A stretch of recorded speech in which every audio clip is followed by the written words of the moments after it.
Hi, my name is Amy Pavlina. I'm a VCS for Grade 4 Passport to Social Studies. Today, we're going to be going over Grade 4, Unit 4, Mini Unit B, Day 10, Federalism. So for this lesson, you're really talking about power to the people and what is federalism.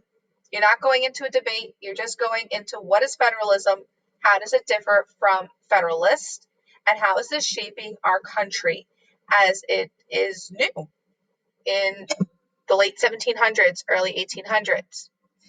So some of the main takeaways for this lesson are going to be clearing up misconceptions and collaborating on new ideas. Federalism versus federalist. What does it mean? Analyzing primary documents together as a class so that students are ready for their independent work to reflect on what they're reading and think independently. How can they answer and build on their knowledge? You can do this to analyze primary documents through a Jamboard, a Padlet. In my other video, I'll show you how to create a Padlet for independent student work to collaborate. I'm going to show you how to make a Jamboard for the main image that you're going to see in a moment. And last but not least for this lesson, you're going to have to come back to Jigsaw some important independent information from their work that they did independently. So let's go look at the lesson together and let's see some of the main takeaways for this lesson.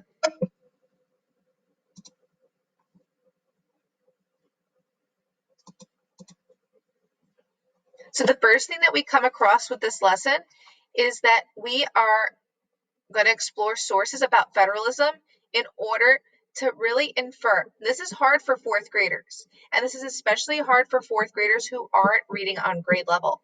So if you have those students during independent work time, you have the supports of audio, and you also have a pictorial support that students can choose. Maybe you're choosing the groups for them so that they are really getting what they need and an access point to really dive deeply into what is federalism.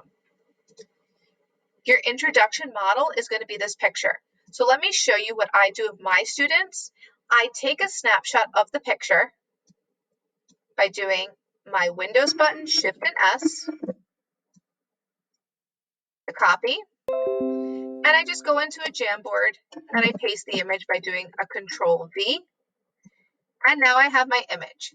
And I'm going to have some guiding questions for students. And I'm really just going to have them notice things in the picture. I don't want to guide them too much. I just want them to start to think and make inferences on their own that can be guided as we go along. Just so I could take like a temperature gauge of the classroom and see what my students are able to do if I'm not so sure at this point in the year.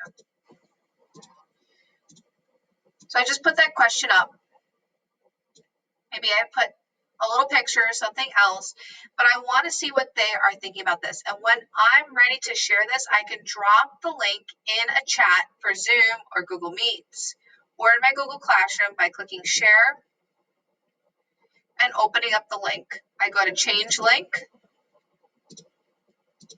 I click on anyone with the link and I want them to be able to edit. Now I'm ready to copy it and I could put it anywhere. I could put it in the assignment even if I want to click on it and embed it in my own PowerPoint. So let's go back to the lesson.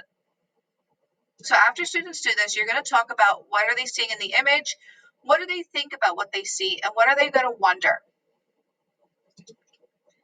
Now you're going deeper into the picture by having the diagram of individual states are these little men, and this Uncle Sam image is the United States.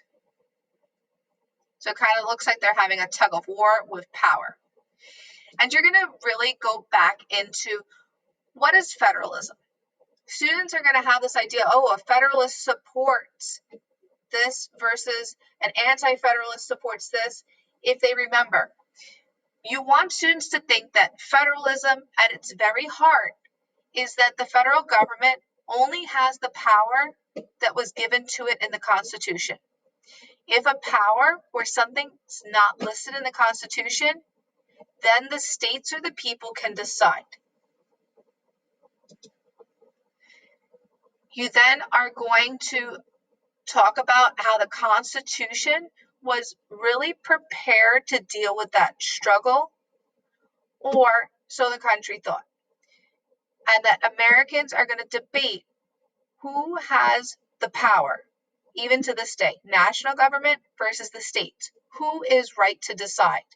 And this especially becomes more prevalent in local news and recent news stories as we're becoming more digitalized, and things that were never in the Constitution because the framers never even thought of it. It wasn't even a thought. Going into the independent work, there are 3 options for students to choose from. I feel like you can really assign your students to these options, but if you feel that your students, you want to give them more control of where they're leading their learning, you could have them choose. But I like to scaffold these assignments for my students.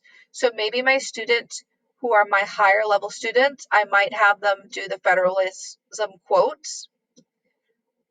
My students who need a little bit of support, but they'll be okay, I'll give them the Federalism video. And my small group that I'm going to work with, who they really struggle sometimes, I'm going to do the picture, the Great Seal of the United States. In my other video, I show you how to make a Padlet for students to put their information, but you could also have them work off these slides. And after each document, they're going to have some questions to fill out. So they have this for the video, for the quotations. They also have audio support on each slide. And the last one is the image with 2 questions. It's really important that after you have students work independently, you come back as a group to really jigsaw this information together. And last but not least, you have the check for understanding, where you can have students and guide students about what has changed between having the United States having its independence from England versus how has federalism challenged the United States since its independence from England. I hope that this has been helpful.